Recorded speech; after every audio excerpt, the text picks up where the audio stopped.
بۆ بەڕێز سەرۆکی حکوومەتی هەرێم وەزیرانی حکوومەتی هەرێمی کوردستان بۆ بەڕێز سەرۆکی پەرلەمان و پەرلەمانتارانی کوردستان مامۆستایانی وانەبێژ لە کوردستاندا چەندین ساڵە وەک سەربازی ون خزمەتی وڵات و نیشتیمان دەکەن لە ڕێگەی پەروەردە و فێرکردنی قوتابیان و خوێندکارانی ئەم نیشتیمانە.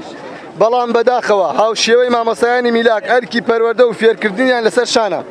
پشکی شێریان بەرکەوتۆ لە پڕکردنەوەی کەمی میلاکات لە قوتابخانە و خوێندنگاکاندا کە زیاتر لە 120 کۆی میلاکاتی پەروەردە پێک دێنن. شایستێ بە شایستەیەکی کەم و ساڵانێکی زۆرە بەردەوام من لەوانەوتنەوە بە شێوەی وانەبێژی لە کاتێکدا ساڵانێکی زۆرە دامەزراندن لە کەردی پەروەردەی حکوومەتی هەرێمی کوردستان هیچ جێبەجێ نەکراوە. لە ئێستادا بەباشی دەزانین هیچ پاساوێکی دارایی و ئابووری نەماوە بۆ بە دانەمەزراندنی مامۆستایانی وانەبێژ.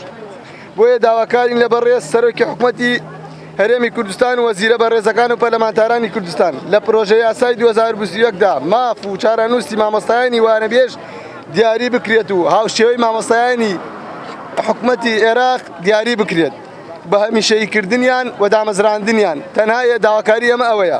بۆیە داواکارین هەروەها مانگەکانی 1 تا 6 شایستەدارەکانمان بە میکانیزمێک دیاری بکرێت بۆ ئەوەی ئەو شایستەدارەمان نەفۆتێت و وەری بگرین.